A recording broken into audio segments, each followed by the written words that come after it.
കാമ പേക്കൂത്തുകൾ കൊണ്ടും പ്രണയ നാടകങ്ങൾ കൊണ്ടും മനുഷ്യരുടെ ഇടയിലേക്ക് ഇടം പിടിച്ച ഒരു ഗെയിം ഷോയായിട്ട് മാറിയേക്കുന്ന ഒന്നാണ് ബിഗ് ബോസ്. ആദ്യകാലങ്ങളിലൊക്കെ ഇതിനകത്ത് ചെറിയ ചെറിയ പ്രണയങ്ങളുണ്ട്. കല്യാണം കഴിക്കാത്ത ഒരു ചെറുക്കനും പെണ്ണും കുറേ ദിവസമൊക്കെ താമസിച്ച് കഴിയുമ്പോൾ തനിയെ പ്രേമം ഉടലെടുക്കുന്നു. തിരിച്ചു പോരുമ്പോഴത്തേക്ക് ഒരു ഫ്ലാറ്റും അല്ലെങ്കിൽ കുറച്ച് ലക്ഷങ്ങൾ പൈസയും വരും. ചുളിവിൽ ഒരു ഭാര്യ അല്ലെങ്കിൽ ഭർത്താവിനെ സംഘടിപ്പിക്കാനുള്ള വേദിയായിട്ട് മാറിയേക്കുന്ന ഒന്നാണ് ബിഗ് ബോസ്. അപ്പം മലയാളികളായ ആളുകൾക്ക് ഇത്തരത്തിലുള്ള കാര്യങ്ങൾ കാണുന്ന ഭയങ്കര സന്തോഷമാണെന്ന് മനസ്സിലാക്കിയതോടുകൂടി ഇപ്പോൾ പുതിയതായിട്ട് ചെല്ലുന്ന ആളുകളും ഇതേ നാടകങ്ങൾ കുറച്ചുകൂടി എക്സ്ട്രീം ലെവലിലോട്ടങ്ങ് അവതരിപ്പിക്കുകയാണ്. പിന്നെ ഈ ഷോയുടെ മറ്റൊരു പ്രത്യേകത എന്ന് പറഞ്ഞാൽ ഒരു സിനിമയെ വെല്ലുന്ന തരത്തിലുള്ള അടിപിടികളുണ്ട്, സ്റ്റണ്ടുണ്ട്, മാനസികമായിട്ട് കൊടുത്തു നിൽക്കുന്ന ആളെ ക്രൂരമായിട്ട് പീഡിപ്പിക്കുന്നു, അടിക്കുന്നു, പിടിക്കുന്നു, തെറി വിളിക്കുന്നു, അശ്ലീല ഭാഷകൾ പ്രയോഗിക്കുന്നു, തന്തയ്ക്കും തള്ളയ്ക്കും വിളിക്കുന്നു, അതുപോലെ വൃത്തികെട്ട ആംഗ്യങ്ങൾ കാണിക്കുന്നു, കുറച്ച് കളിയായി ചിരിക്കുക. അപ്പോൾ എല്ലാം കൊണ്ടും എല്ലാ തരത്തിലുള്ള പ്രേക്ഷകരെ പിടിച്ചിരുത്താൻ പറ്റുന്ന ഒരു സെറ്റപ്പ് പ്രോഗ്രാമാണ്. പക്ഷേ ചെറിയ കുട്ടികളെ ഒന്നും ഇത് കാണിക്കാതിരിക്കുന്നത് നല്ലേ.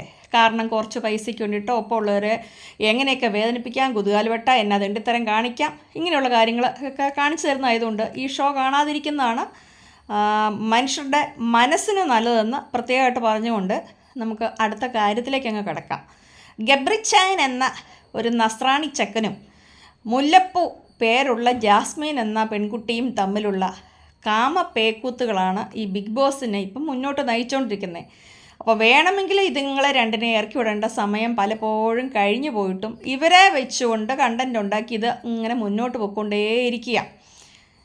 യഥാർത്ഥത്തിൽ ഇവർ രണ്ടുപേർക്കും സംഭവിച്ചത് എന്നാന്ന് നമുക്ക് ചെറുതായിട്ടൊന്ന് പരിശോധിക്കാം. അതിനു വേണ്ടിയിട്ട് മാത്രമാണ് നമ്മൾ ഈ വീഡിയോ ഇടുന്നത്. വളരെ ചെറുപ്പക്കാരായ രണ്ട് യുവമിഥുനങ്ങൾ അല്ലെങ്കിൽ ഒരു യുവാവും യുവതിയും ഇവരെ പുറത്ത് വെച്ച് തന്നെ ഒന്നുകിൽ ഫ്രണ്ട്സ് ആയിട്ടുണ്ടാവാം. അവസാനം വരെ നമുക്ക് ഇന്ന രീതിയിൽ ഗെയിമൊക്കെ കളിച്ചു പോയി കഴിഞ്ഞാൽ ഒന്നുകിൽ ഫ്ലാറ്റും കിട്ടും, അല്ലെങ്കിൽ ഇതിന് ഇത്ര പൈസ കിട്ടും. അപ്പം നമുക്കത് അഡ്ജസ്റ്റ് ചെയ്ത് പുറമേ വരുമ്പോൾ വീതിച്ചെടുക്കാം എന്നൊരു ധാരണയിലായിരിക്കാം രണ്ടുകൂടെ പോയത്. അതുകൊണ്ട് വീട്ടുകാരെ ഇവർ പറ്റുന്ന പോലൊക്കെ എന്തെങ്കിലുമൊക്കെ പറഞ്ഞ് കൺവിൻസ് ചെയ്തിട്ടുണ്ടാവും. മറിച്ച് ഈ ജാസ്മിൻ എന്ന് പറയുന്ന പെൺകുട്ടി വളരെ ചെറിയൊരു പെൺകുട്ടിയാണ്. അപ്പോൾ അവളൊക്കെ പറയത്തക്ക വിദ്യാഭ്യാസ യോഗ്യതയില്ല, ഒന്നുമില്ല. പക്ഷേ യൂട്യൂബിൽ ഇറങ്ങി ഞാൻ കുറച്ച് കഷ്ടപ്പെട്ട് 50 ലക്ഷം ഉണ്ടാക്കി എൻ്റെ അപ്പൻ്റെ കടം തീർത്തു, വണ്ടി എടുത്തു, ഇതെടുത്തു. അപ്പോൾ അത് അവസാനം കൂടുതലുള്ളവർ പറഞ്ഞു ടാങ്കോ ആപ്പിൽ കയറി ശരീരം കാണിച്ച് കുറേ കാമുകന്മാരെ ഉണ്ടാക്കി, ഇങ്ങനെയൊക്കെയാണ് ആശാത്തി പൈസ ഉണ്ടാക്കി. അപ്പോൾ നമുക്ക് കാര്യം ക്ലിയറായി. പുള്ളിക്കാരിയുടെ അല്ലാതെ യൂട്യൂബ് ചാനൽ നടത്തുന്ന നമുക്കൊക്കെ അറിയാം, അതിൽ നിന്ന് ഒരു വീഡിയോ പോയാൽ ഏകദേശം ഇത്ര കിട്ടും, ഇത്ര കാലം കൊണ്ട് ഇത്രയൊക്കെ ഓഡിയൻസ് വന്ന് ഇങ്ങനെയൊക്കെ വരാൻ സാധ്യതയുള്ളത് നമുക്കറിയാം. അപ്പോൾ അതിലുപരിയായിട്ട് വളരെ പെട്ടെന്ന് ഇത്രയും ലക്ഷങ്ങൾ കടങ്ങളൊക്കെ പ്രത്യേകിച്ച് ഒരു വിദ്യാഭ്യാസ യോഗ്യത ഇല്ലാത്ത ചിലർ വളരെ പെട്ടെന്ന് മാറ്റുമ്പോൾ നമുക്ക് മനസ്സിലാക്കാം അതൊന്നും പലതും അത്ര നേരായ വഴികളിലൂടെ സംശുദ്ധമായ വഴിയിലൂടെയല്ലാന്ന്. അതൊക്കെ ഓരോരുത്തരുടെ വ്യക്തിപരമായ താല്പര്യമാണ്, അതൊക്കെ ആ വഴി കൂടെ അങ്ങ് പൊക്കോട്ടെ. ഇപ്പം നമ്മുടെ പ്രശ്നം ഇവിടെ കിടന്ന ഇവർ കാണിക്കുന്ന കാമപ്പേക്കൂത്ത. അതായത് അവളെ സംബന്ധിച്ചിടത്തോളം 3 or 4 കാമുകന്മാർ വന്നു ഒരു ചെക്കനെ കെട്ടാൻ വേണ്ടിയിട്ട് ഉറപ്പിച്ച് വെച്ചേക്കെന്ന് പറഞ്ഞു. അപ്പം ഞങ്ങൾ ഭയങ്കര അടുപ്പത്തിലായിരുന്നെന്ന് പറയണു. അതായത് ഇവർ അടുപ്പത്തിലായിരിക്കുമ്പോൾ എല്ലാ അർത്ഥത്തിലും ശാരീരികമായിട്ട് തൊടൽ, പിടിക്കൽ, ഉമ്മ വെക്കൽ, കെട്ടിപ്പിടുത്തം ഇങ്ങനെയൊക്കെ പൊക്കോണ്ടിരുന്ന ഒരു വ്യക്തിയെ സംബന്ധിച്ചിടത്തോളം ബിഗ് ബോസിനകത്തോട്ട് ചെന്ന് കയറി കഴിഞ്ഞപ്പോൾ കാണാനില്ല, അടുത്തൊരാളില്ല, കൈ പിടിക്കാൻ ആരുമില്ല, ഒരു ആശ്വാസത്തിന് 2 ഉമ്മ കൊടുക്കാൻ ഒരാളില്ല. അങ്ങനെ ഇങ്ങനെ നോക്കിയിരുന്നപ്പോഴാണ് ചെറുപ്പക്കാരന് സുന്ദരമായ ഒരു കാട്ടുകോഴി ഗബ്രി ഇതാ കൈയും വീച്ചിരിക്കുന്നു. അവനും ഭാര്യ കാമുകിയുണ്ട്, കല്യാണം ഉറപ്പിച്ചതെന്നൊക്കെ പറയുന്നുണ്ട്. അവൻ്റെ ആറ്റിറ്റ്യൂഡ് സമാനമായ ഒരു ചിന്താഗതി, ഒരു വൈബുള്ള 2 പേരാണ്. കാരണം അവനും ഈ കമ്മിറ്റ്മെൻറ്റ് എന്ന് പറഞ്ഞാൽ എനിക്ക് കാമുകി പുറത്തുണ്ടെങ്കിൽ ഉണ്ട്, പൈസ കിട്ടിയാൽ എനിക്ക് അതിൽ നല്ലത് കിട്ടും, അല്ലെങ്കിൽ വേറെ ആരെങ്കിലും കിട്ടി ഞാനും കെട്ടിപ്പൊക്കോളാം എന്നൊരു ആറ്റിറ്റ്യൂഡാണ്. ഇല്ലെങ്കിൽ ഇത്തരത്തിലുള്ള 2 പേരും വീട്ടുകാരെ അവനവന് വിവാഹം കഴിക്കാൻ പോണ ആൾക്കാരെ മറന്ന് ഈ തെണ്ടിത്തരമൊന്നും കാണിക്കില്ല. അപ്പോൾ 2 പേർക്കത് പ്രശ്നമൊന്നുമില്ല, 2 പങ്കാളികൾ പോയാലും കുഴപ്പമില്ല, കുറച്ചുകൂടെ മികച്ചത് കിട്ടുമെന്നുള്ള ഉത്തമ ബോധ്യമുള്ള 2 തെണ്ടികളാണ് ഇത് രണ്ടും. അപ്പോൾ എന്തായാലും ഗബ്രിയുടെ കാമുകിയുടെ ഒഴിവായി പോകുന്നതാണ് ആ പെൺകൊച്ചിന് നല്ലത്. എന്തായാലും ജാസ്മിൻ്റെ കാമുകൻ പരിപാടി നിർത്തിയെന്ന് പറഞ്ഞു, അതുകൊണ്ട് അവൻ്റെ ജീവിതത്തിലും ബാക്കി രക്ഷപ്പെട്ടു. ഇനി ഇവരുടെ ഇടയിൽ സംഭവിച്ചത് എല്ലാ ദിവസവും കാമുകനായിട്ട് കാണുക, സ്വകാര്യമായിട്ട് കുറച്ച് നിമിഷങ്ങൾ ചെലവഴിക്കുക, ശൃംഗരിക്കുക, കൊച്ചുവർത്താനം പറയുക, ഇങ്ങനെയുള്ള കാര്യങ്ങളൊക്കെ ബിഗ് ബോസിലോട്ട് ചെന്നപ്പോഴത്തേക്കും നടക്കില്ല, കാണാൻ പറ്റത്തില്ല, ഫോണില്ല. അപ്പോൾ പെട്ടെന്ന് ഒരു ബോറടിയിൽ നിന്ന് വന്നു. ഒരു തുരുത്തിലകപ്പെട്ട രണ്ട് വ്യക്തികൾ അവർ പെട്ടെന്ന് അങ്ങ് സെറ്റായി. കാരണം അവർ ഒരുമിച്ച് നിന്ന് കഴിഞ്ഞാൽ പിന്നെ ബാക്കി അവർക്കൊരു പരസ്പര വിജയമുണ്ട്. പക്ഷേ ഇതൊരു ഗെയിമിൻ്റെ ഭാഗമാണ്, ഇത്രയൊക്കെ ഞാൻ ഉദ്ദേശിക്കുന്നുള്ളൂ എന്ന് പറയുന്നുണ്ടെങ്കിലും രണ്ടുപേരെ സംബന്ധിച്ചിടത്തോളം പ്രായത്തിൻ്റെ തിക്കിത്തിരക്കലുകൾ കൊണ്ട് അല്ലെങ്കിൽ പ്രായത്തിൻ്റെ ചാബല്യം കൊണ്ട് അവരുടെ ഇടയിൽ സംഭവിക്കുന്ന, അവർ പോലും അറിയാതെ നടക്കുന്ന ആ കാമപ്പേക്കൂത്തുകൾ, അല്ലെങ്കിൽ കാമം പച്ചയ്ക്ക് പുറത്തോട്ട് വരുന്നുണ്ട്. പക്ഷെ ഒരു ഷോ ആയതുകൊണ്ട് ഇത്രയ്ക്ക് കാണിക്കാനേ പറ്റുള്ളൂ. അതുകൊണ്ട് കിടക്കുന്നിടത്ത് കയ്യെ പിടിക്കുന്നു, ഉമ്മ വെക്കുന്നു, മറ്റോടത്ത് വെക്കുന്നു, കുളിമുറി കയറുന്നിടത്തുനിന്ന് ഒളിഞ്ഞു നിന്ന് ശരീരം കണ്ട് ആസ്വദിക്കുന്നു. ഇങ്ങനെയുള്ള തറ പരിപാടിയായിട്ട് പൊയ്ക്കൊണ്ടിരിക്കുന്നു. എന്നിട്ട് അവൻ പറയുന്നത് എൻ്റെ വീട്ടുകാർ എതിർത്താലും ഞാൻ അവളുടെ കൈ പിടിയല്ല. ഇടയ്ക്ക് പറയും നിൻ്റെ എല്ലാം ഞാനാണ്, പുറത്തിറങ്ങുമ്പോൾ നിനക്ക് ഞാൻ വേറെ നല്ല കല്യാണം നടത്തി തരാമെന്ന്. അതിൻ്റെ ഉദ്ദേശം എന്നാ? ഇവനെ കെട്ടാൻ പ്ലാനില്ല. അവൾ പറയുന്നു ഇതൊരു പ്രണയത്തിലോട്ട് എത്തിക്കാൻ ഉദ്ദേശമില്ല. അത് രണ്ടുപേർക്കും പരസ്പര സ്നേഹമൊന്നുമില്ല എന്ന് രണ്ടുപേർക്കും അറിയാം. തക്കാലത്തേക്കുള്ള ഈ ശാരീരികമായ ആവശ്യങ്ങൾ നിറവേറ്റുന്നതിന് വേണ്ടിയിട്ടുള്ള ഒരു അഡ്ജസ്റ്റ്മെൻറ്റ്, അതിന് അവർ നല്ലൊരു പേരിട്ടു, ഫ്രണ്ട്ഷിപ്പ്. ഇത്രേ ഉള്ളൂ. രണ്ടുപേരുടെ ഇടയിൽ യഥാർത്ഥത്തിലുള്ള സ്നേഹമൊന്നുമില്ല. പച്ചമലയാളത്തിൽ പറഞ്ഞാൽ ശാരീരികമായ ചില ആവശ്യങ്ങൾ രണ്ടുപേർക്കും ഉണ്ട്. അത് ശാരീരികമായിട്ട് എല്ലാ ദിവസവും കെട്ടിപ്പിടിക്കുക ഉമ്മ വെക്കുകയൊക്കെ ചെയ്യുന്ന രണ്ട് പേരുടെ ഇടയിൽ ഉണ്ടാകുന്ന സ്വാഭാവികമായ ഒരു ആകർഷണം മാത്രമാണ് ഈ രണ്ട് കഴുതുകളുടെ ഇടയിൽ ഉള്ളത്. ഇത് കാണാൻ വേണ്ടിയിട്ട് കുറേ മലയാളികൾ രാത്രി കുത്തിയിരുന്ന് കാണും. കുറേ പേര് ഇവരെ തെറി വിളിക്കും. എങ്ങനെയാണേലും ഇത് ഇവരെക്കുറിച്ചുള്ള വിഷയങ്ങൾ ഇങ്ങനെ ആളുകളുടെ ഇടയിൽ നിൽക്കുന്നതുകൊണ്ട് ഇവർ വലിയ സംഭവം എന്നൊക്കെ വിചാരിച്ചിരിക്കുന്നത്. ഇന്ന് ഇപ്പോൾ 1-2 ദിവസമായിട്ട് കൂടുതലുള്ളവരിത് ശക്തിയുക്തം എതിർക്കാൻ തുടങ്ങി. ആട്ട് കിട്ടി ഇപ്പോൾ രണ്ടുപേരും ഏകദേശം പുതിയ ട്രാക്കൊക്കെ മാറ്റി പിടിച്ചു.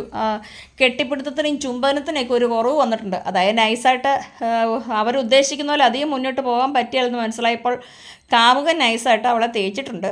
അവൻ പുറത്തിറങ്ങി കഴിയുമ്പം ഒന്നുകിൽ പൂർവ്വഗാമിയുടെ പുറകെ പോവും, ഇല്ലെങ്കിൽ വേറൊരുത്തിയുടെ പുറകെ പോവും. ഒരുത്തിയെ വെച്ചുകൊണ്ടിരിക്കുമ്പോൾ തന്നെ ആ തെണ്ടി പറയുന്നു എനിക്ക് വേറെ ഒരുത്തിയോട് പ്രേമമാണ്, അവളെക്കാൾ എനിക്ക് ശാരീരികമായി ആകർഷണം തോന്നുന്നു നിന്നോടാന്ന്. അതായത് അവൻ ഉദ്ദേശം ഒരുത്തില്ലെങ്കിൽ രാത്രിക്ക് ഇപ്പുറത്തെ സൈഡിൽ ഒരുത്തി, അപ്പുറത്തെ സൈഡിൽ വേറെ ഒരുത്തി, പരിപാടി ഇങ്ങനെ മുന്നോട്ട് ഉദ്ദേശിച്ച പോലെ നന്നായിട്ട് കൊണ്ടുപോകുന്നതുകൊണ്ടാണ് ഈ കള്ളക്കൊഴി ഉദ്ദേശിച്ചത്. എന്തായാലും ബിഗ് ബോസ് ഷോ എന്നുള്ളത് വെറുതെ തരം താണ ഒരു ഷോയാണ്. അതിനകത്ത് വിളിക്കുന്ന തെറികളൊക്കെ കേട്ട് കഴിഞ്ഞാൽ അടിക്കാൻ പോകുന്ന പോക്ക്, വെല്ലുവിളി, ഇങ്ങനെ ഗുസ്തി പിടിക്കാൻ വേണ്ടിയിട്ടൊക്കെയാണോ ഇതിനകത്ത് പോകുന്നത്? ഒരു ഗെയിമിനെ നല്ല രീതിയിൽ മുന്നോട്ട് കൊണ്ടുപോകാൻ കഴിവില്ലാതെ കുറേ അലവലാദികൾ അതിനകത്ത് കിടന്ന് അടിയും പിടുത്തവും തെറിവിളിയൊക്കെ ആയിട്ട് മുന്നോട്ട് പോകുന്ന ഒരു വൃത്തികെട്ട പ്രോഗ്രാമായിട്ട് ഇത് മാറിയേക്കുക. അതിനകത്ത് ഹൈക്കോടതി ഇടപെട്ടിട്ടുള്ളതെന്നല്ല, ഇത് നിർത്തിക്കളയേണ്ടത് സമയം പണ്ടേ കഴിഞ്ഞു. എന്തായാലും കുറേ ആളുകൾ പറയും ഇങ്ങനെയൊക്കെ പോയി കഴിഞ്ഞാൽ 100 ദിവസമല്ല ഒരു 10 മാസം കഴിഞ്ഞാൽ വേറെയും ഗിഫ്റ്റും ഒക്കെ ആയിട്ട് ആ പെണ്ണ് വീട്ടിൽ വരുമെന്ന്. എന്തായാലും വഴിവിട്ട് അല്ലെങ്കിൽ പൈസ എങ്ങനെയും ഉണ്ടാക്കാം, അതിനെ എന്ത് വേണേലും ചെയ്തോ എന്നുള്ള ആറ്റിറ്റ്യൂഡുള്ള ആളുകൾക്ക് പറ്റിയൊരു പരിപാടിയാണ്. പ്ലസ് അത്തരത്തിലുള്ള ആറ്റിറ്റ്യൂഡുള്ള അല്ലെങ്കിൽ ഏതെങ്കിലും വഴി കൂടെ മകൾ പൈസ ഉണ്ടാക്കിയാൽ എനിക്ക് കുഴപ്പമില്ല, എൻ്റെ കടമൊക്കെ വീട്ടി, അതുകൊണ്ട് എൻ്റെ മോള് മിടിക്കുക എന്നുള്ള രീതിയിൽ എന്ത് കാര്യത്തിനും മക്കളെ സപ്പോർട്ട് ചെയ്യുന്ന ചില തന്തമാർ അല്ലെങ്കിൽ അത്തരത്തിലുള്ള പേരൻസ് പുറത്തുണ്ട്. അതുകൊണ്ടാണ് ഈ ഇത്തരത്തിലുള്ള എന്ത് കാണിക്കാൻ ഒരു ധൈര്യം വരുന്നത്. ഇല്ലെങ്കിൽ വീട്ടിൽ എൻ്റെ അപ്പനറിയും കൂടപ്പറപ്പുകളുണ്ട്, പ്രശ്നമാവും, ഒന്നേ നിർത്തിയിട്ട് പോകാം, ഇല്ലെങ്കിൽ ഇവനിൽ നിന്ന് അല്ലെങ്കിൽ ഈ പെണ്ണിൽ നിന്ന് അകലം പാലിക്കണമെന്നൊക്കെ ഇവർ തീരുമാനിക്കും. അതൊന്നും ഇവരുടെ ഇടയിൽ ഉണ്ടായിട്ടില്ല. ഇതെന്തോ വലിയ സംഭവം എന്ന് വിചാരിച്ച് നട്ടപ്പതരാക്കിന്ന് കെട്ടിപ്പിടിക്കുന്നു, അവിടെ ഉണ്ടാക്കുന്നു, ഇവിടെ ഉണ്ടാക്കുന്നു, എന്തൊരു സുഖം, ആഹാ. ഇത് കാണാൻ നമ്മൾ പാവപ്പെട്ട മലയാളികളും. എന്തായാലും ഈ ചെറുപ്പക്കാർ പിള്ളേരെയൊക്കെ ഈ കല്യാണം കഴിക്കാത്തതിനൊക്കെ വിടുമ്പോൾ ശരിക്കും സൂക്ഷിക്കണം. ഇത് ആദ്യകാലത്ത് ഒരു പേളി ശ്രീനേഷൊക്കെ തുടങ്ങിയ ബന്ധമാണ്. അത് കഴിഞ്ഞിട്ട് ഒരു മണിക്കൂട്ടൻ്റെ കുറേ വേറൊരെണ്ണം പോയി, അത് കല്യാണം നടന്നില്ല. ഇതേ അടുത്തതിനകത്ത് ഇത് മാത്രമല്ല, അടുത്ത ഒരു സെറ്റ് കൂടെ അവിടെ തുടങ്ങിയിട്ടുണ്ട്. പ്രണയ ജോഡികളിങ്ങനെ ഉണ്ടായിക്കൊണ്ടിരിക്കുന്നു. അർജുന വേറൊരു പെണ്ണും കൂടെ ആയിട്ട് അവളുടെ അമ്മ പറഞ്ഞേക്കുന്നു, പെണ്ണിൻ്റെ വീട്ടുകാരോ അറിഞ്ഞിട്ടൊന്നുമില്ല, എൻ്റെ മകനെ അവൾ ഇട്ടുവാണെങ്കിൽ കൊണ്ടുപോരട്ടെ, ഞാൻ കെട്ടിച്ചു കൊടുത്തോളാം, നിങ്ങൾ മാത്രം തീരുമാനിച്ചാൽ മതിയോ. ഇങ്ങനെ കുറേ കഴുതുകളായ പേരൻസും കൊള്ളാവുന്ന വീട്ടിലെ അച്ഛനെ സൗന്ദര്യമുള്ള പെമ്പിള്ളേരൊക്കെ പോരുവാണെങ്കിൽ ഇങ്ങ് പോന്നോട്ടെ, ഞാനങ്ങ് ഏറ്റോളാന്ന്. നല്ല തീരുമാനമാണ്. മിക്കവാറും ആ പെണ്ണിൻ്റെ തന്തയുടെയും തയ്യുടെയും കയ്യിൽ നിന്ന് ഈ തള്ളക്ക് തെറിയും കേൾക്കും. ഇങ്ങനെ ബോധം കെട്ട കുറേ കാർന്നവന്മാരുടെ ഒരു പരിപാടി. ഇങ്ങനത്തെ വൃത്തികെട്ട കാർന്നവന്മാരുടെ ആറ്റിറ്റ്യൂഡാണ് ഈ പിള്ളേരെല്ലാം ഇതിനകത്ത് പോയിട്ട് ഈ തോന്നിയാസം കാണിക്കുന്നത്. അങ്ങനത്തെ പിള്ളേർ സെറ്റ് വന്നവരുടെയൊക്കെ സ്വഭാവം നോക്കിക്കേ. നന്ദനാന്നും പറഞ്ഞ് വേറെ ഒരു തീയുന്നു. അതാണെങ്കിൽ പ്രാന്താണോ വട്ടാണോ കാണിക്കുന്നതെന്ന് അറിയത്തില്ല. അതിൻ്റെ ചെകിട്ടത്ത് അടി കൊടുത്ത ചെന്ന ദിവസം തന്നെ ഇറക്കിവിടേണ്ട സമയം കഴിഞ്ഞു. അതിൻ്റെയൊക്കെ തള്ളേനെ പറഞ്ഞാൽ മതി. വളർത്തി വിട്ടേക്കുന്ന ഒരു രീതിയാണ്.